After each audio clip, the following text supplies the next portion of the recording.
Hello everyone, welcome to Vats education. हमने अपने last वाले लेक्चर में एसी सर्किट के साथ रेजिस्टेंस और इंडक्टर को सीरीज में कनेक्ट किया था। फिर हमने देखा था कि जो आपके पास रिजल्टेंट वोल्टेज थी और करंट, उनके बीच में जो फेज डिफरेंस आया था उसकी वैल्यू फाई के बराबर थी। उस वाले केस में जो आपके पास करंट है वो लैग कर रहा था वोल्टेज से बाय द एंगल फाई। अब देखो हम क्या कर रहे हैं आज, AC circuit with resistance and capacitor in series. अब हम एसी सर्किट के साथ क्या कनेक्ट कर रहे हैं, रेजिस्टेंस एंड कैपेसिटर को सीरीज में कनेक्ट कर रहे हैं। अब हम इंडक्टर की जगह क्या क्या ले रहे हैं, कैपेसिटर ले रहे हैं। तो देखो हम करेंगे, consider a resistor R and capacitor C connected in series to a source of alternating EMF जिसकी value E equal to E naught sine omega T है, या आप वोल्टेज की फॉर्म में भी राइट डाउन कर सकते हो V equal to V naught sine omega t. ये आपके पास रेजिस्टेंस है और कैपेसिटर, इनको हमने सीरीज में कनेक्ट कर दिया। अब देखो सबसे पहले हमने क्या करना है, हम सिंपल अगर रेजिस्टेंस की बात करें तो रेजिस्टेंस को अगर हम एसी सर्किट में कनेक्ट करते हैं तो जो फेज डिफरेंस होता है वोल्टेज और करंट के बीच में वो क्या होता था, जीरो। वो सेम फेज में होते हैं, है ना। तो इसको हम इस तरह से राइट डाउन कर सकते हैं। रजिस्टर के केस में अगर आई नॉट इस डायरेक्शन में है करंट, तो जो वी नॉट आर है वो भी इसी डायरेक्शन में होगा, सेम फेज में, बिकॉज दोनों, है ना। हमने लास्ट वाले लेक्चर में भी अच्छे से अंडरस्टैंड कर लिया। देखो हम यहाँ पे V naught R write down करेंगे। आर क्यों राइट डाउन करेंगे यहाँ पे, बिकॉज ये किसकी वजह से है, रेजिस्टेंस की वजह से। अगर हम simple V naught write down करेंगे तो वो गलत हो जाएगा। वी नॉट किसकी वैल्यू होगी, जो कंबाइंड इफेक्ट होगा, जो रिजल्टेंट वोल्टेज होगा इन दोनों का, ठीक है। अभी हम सिर्फ रेजिस्टेंस की बात करें तो वी नॉट और आर, बिकॉज हम पीक वैल्यू लेते हैं यहाँ पे, ठीक है। ये रेजिस्टेंस की वजह से सेम फेज में हो गया। और कैपेसिटर के केस में क्या होता था, कैपेसिटर के केस में जो आपके पास करंट है वो क्या करता है, लैग करता है वोल्टेज से। तो अगर करंट ये वाली डायरेक्शन में है तो जो वोल्टेज होगा वो किस डायरेक्शन में होगा, इसके पीछे। बिकॉज वोल्टेज क्या करती है कैपेसिटर के केस में, लैग करती है करंट से by the angle pi by 2। आप ये समझ रहे हो ना। अगर लीड करे तो हम इस डायरेक्शन में बनाते हैं, और अगर लैग करे तो देखो करंट ये है, करंट से लैग कर रही है आपके पास वोल्टेज, तो इस डायरेक्शन में हम करेंगे, और एंगल कितना होगा, पाई बाय 2। तो वी नॉट सी की वैल्यू इस डायरेक्शन में आएगी, पीक वैल्यू ऑफ ए जो कैपेसिटर में होगी, कैपेसिटर के केस में इस तरह से होगा। क्लियर है, ओके। अब देखो हमने, अगर let I be the current through the series circuit at any instant, तो जो वोल्टेज होगी अक्रॉस रेजिस्टेंस आर, जो यहाँ पे वोल्टेज होगी उसकी वैल्यू क्या आ जाएगी, V naught R equal to by Ohm's law V equal to किसके बराबर होता है, आई आर के बराबर। तो I naught into R, because इस रेजिस्टेंस की रेजिस्टेंस कितनी है, आर, तो हम ऐसे राइट डाउन कर सकते हैं वाली वैल्यू।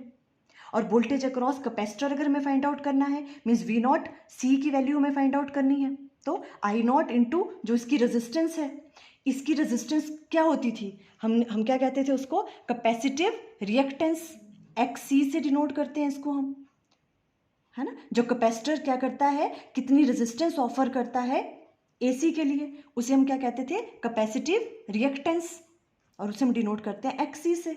ये वाली वैल्यू आएगी यहाँ पे रेजिस्टेंस की जगह। क्लियर हो गया, ओके। अब देखो हमें क्या करना है, इन दोनों को, ये जो आपके पास फेजर डायग्राम है, इन दोनों को हमने क्या करना है, कंबाइंड करना है, बिकॉज दोनों का इफेक्ट हो रहा है यहाँ पे, तभी हम क्या निकाल पाएंगे, जो आपके पास जो टोटल वोल्टेज है वी नॉट की वैल्यू, ठीक है। तो देखो कैसे करेंगे इसको। अब इस वाले केस में अगर करंट इस डायरेक्शन में है तो वी नॉट आर रेजिस्टेंस की वजह से जो वोल्टेज है, और करंट के फेज में ही होता है, तो ये वाला होगा वी नॉट आर, है ना। वी नॉट आर इस डायरेक्शन में आ गया, बट अब हमारे पास जो कैपेसिटर है वो क्या है, करंट से पाई बाय 2 एंगल क्या चलता है, वो पीछे लैग कर रहा है, तो इस डायरेक्शन में हमने ले लिया, बस यही डिफरेंस है।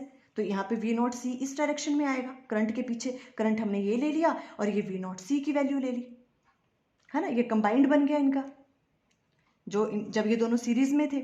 अब हमें क्या फाइंड आउट करना है, टोटल वोल्टेज। तो देखो वी नॉट आर इस डायरेक्शन में है, वी नॉट सी इस डायरेक्शन में है, तो जिनका रिजल्टेंट होगा वो इस डायरेक्शन में आएगा। हमने इसको वी नॉट कह दिया, V naught is the total voltage. Clear है ये वाली चीज आपको, है ना। अब यहाँ से हमें किसकी वैल्यू फाइंड आउट करनी है, वी नॉट की। तो यहाँ पे हम देखो इन दोनों के बीच में 90 डिग्री का एंगल है, हम क्या करेंगे, लॉ ऑफ पैरेललोग्राम का यूज करेंगे। तो उसकी वजह से क्या होगा, देखो हम यहाँ पे राइट डाउन कर सकते हैं, V naught square equal to किसके बराबर होगा, वी नॉट आर का square plus V naught C का स्क्वायर। वी नॉट की वैल्यू किसके बराबर आएगी, वी नॉट आर का square plus V naught C का स्क्वायर, ऐसे राइट डाउन कर सकते हैं। और यहां से अभी हम राइट डाउन कर सकते हैं वी नॉट किसके बराबर होगा, वी नॉट आर का square plus V naught C का स्क्वायर, और इसका क्या हो जाएगा, अंडर रूट। ये आपके पास वी नॉट की वैल्यू आ गई है ना। अभी यहीं पे वी नॉट इक्वल टू किसके बराबर आ जाएगा, देखो वी नॉट की वैल्यू पुट कर लेंगे हम।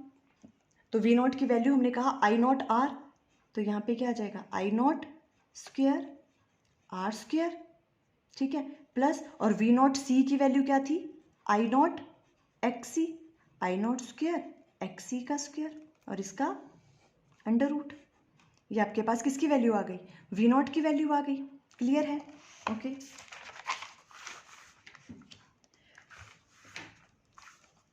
अब देखो जो आपके पास वी नॉट की वैल्यू है वो किसके बराबर आ रही है हमारे पास, I naught square R square plus I naught square X C का स्क्वायर अंडर रूट। और यहाँ पे हम क्या करेंगे, आई नॉट स्क्वायर को कॉमन ले लेंगे और यहाँ आ जाएगा are square plus X C का स्क्वायर, इसका अंडर रूट। और यहीं से आपके पास वी नॉट की वैल्यू आ जाएगी। देखो आई नॉट स्क्वायर है, बाहर आएगा तो यहाँ आई नॉट रह गया और इधर आ गया are square plus X C का स्क्वायर, इसका अंडर रूट।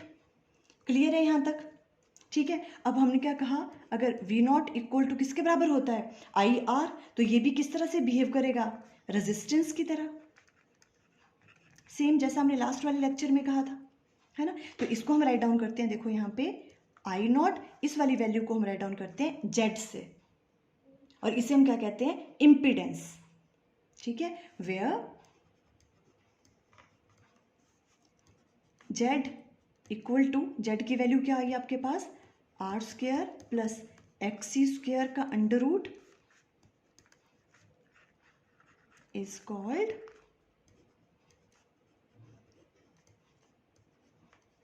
इम्पीडेंस। क्या कहते हैं इसको हम, इम्पीडेंस कहते हैं। ये इम्पीडेंस कौन सी वैल्यू हो गई, ये वो रेजिस्टेंस है जो आपके पास, जो आरसी सर्किट है, देखो ये जो आपके पास आरसी है, ठीक है, दोनों का जो कंबाइंड इफेक्ट है वो क्या कर रहे हैं, उसको रेजिस्टेंस ऑफर कर रहे हैं, किसके लिए, एसी के लिए, ठीक है। Resistance offered by RC to the path of AC, ठीक है।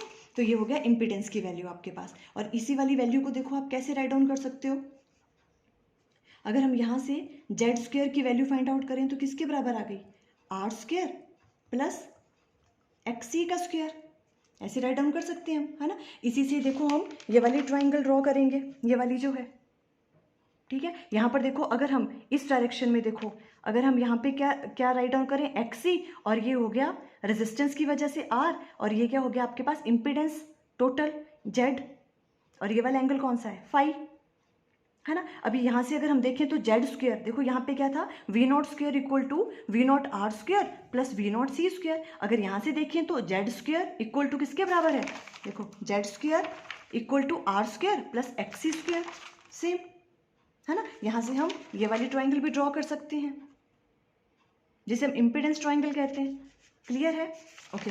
अब देखो ये वाली चीज़ हो गई। अभी इस चीज़ को आप इस तरह से भी राइट डाउन कर सकते हो, देखो z इक्वल टू, जेड की वैल्यू और क्या हो सकती है, देखो are square plus X C की वैल्यू क्या होती है, जो आपके पास कैपेसिटिव रिएक्टेंस है उसकी वैल्यू होती है 1 divided by omega C, omega square C square, इस तरह से भी राइट डाउन कर सकते हैं, बिकॉज जो आपके पास एक्स सी की वैल्यू है वो किसके बराबर होती थी, 1 डिवाइडेड बाय ओमेगा सी। तो आप इसको ऐसे भी राइट डाउन कर सकते हो। क्लियर हो गया ये, ओके। अब देखो ये चीज़ तो हमने फाइंड आउट कर ली यहाँ से। अब यही चीज़ यहाँ पे राइट डाउन किया, देखो जेड इक्वल टू किसके बराबर है, इम्पीडेंस, कभी डिफाइन करने को आ सकता है, ठीक है। तो R square plus X C square under root is called impedance. It is the effective resistance of series C R circuit, because अब हम सी आर की बात कर रहे हैं, सी और आर की। It is the effective resistance of the series CR circuit which oppose the flow of AC through it. जो किसके फ्लो को अपोज करता है? AC के फ्लो को. ये कंबाइंड रेजिस्टेंस हो जाएगी. क्लियर है? ओके. अब देखो the phase angle phi between the resultant voltage and the current is given by. अब हम दोबारा से बात करेंगे कि इसमें वोल्टेज लीड कर रही है या करंट लीड कर रहा है. ठीक है, तो कौन सा एंगल है वो देखो, फाई. ये वाला एंगल है, रिजल्टेंट वोल्टेज ये वाली है, तो ये वाला एंगल कौन सा हो गया? फाई. अगर अब आप ध्यान से देखो करंट और वोल्टेज, ये रिजल्टेंट वोल्टेज है, तो वोल्टेज क्या कर रही है? अभी भी क्या कर रही है? वो करंट से लैग ही कर रही है, पीछे है ना. देखो करंट आगे है ना, तो जो रिजल्टेंट वोल्टेज है वो क्या कर रही है? लैग कर रही है करंट से बाय द एंगल फाई. या तो आप ऐसा कह लो या तो फिर ऐसा कह सकते हैं कि जो भी आपके पास करंट है, करंट लीड कर रहा है रिजल्टेंट वोल्टेज से by the angle phi. Current lead कर रहा है और जो वोल्टेज है वो क्या कर रही है?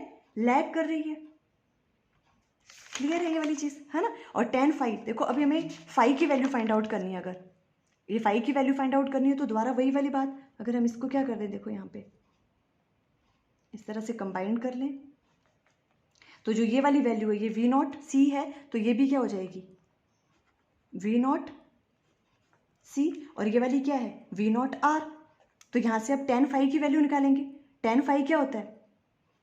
Perpendicular upon base. ये परपेंडिकुलर हो गया, वी नॉट सी, और बेस क्या है? V naught R. तो tan phi V naught C divided by V naught R. इसकी वैल्यू पुट कर दी, आई नॉट एक्स सी और I naught are. I naught से I naught cancel, X C divided by R. तो phi की value अगर आपको find out करनी हो तो क्या आ जाएगी? tan inverse X C divided by are.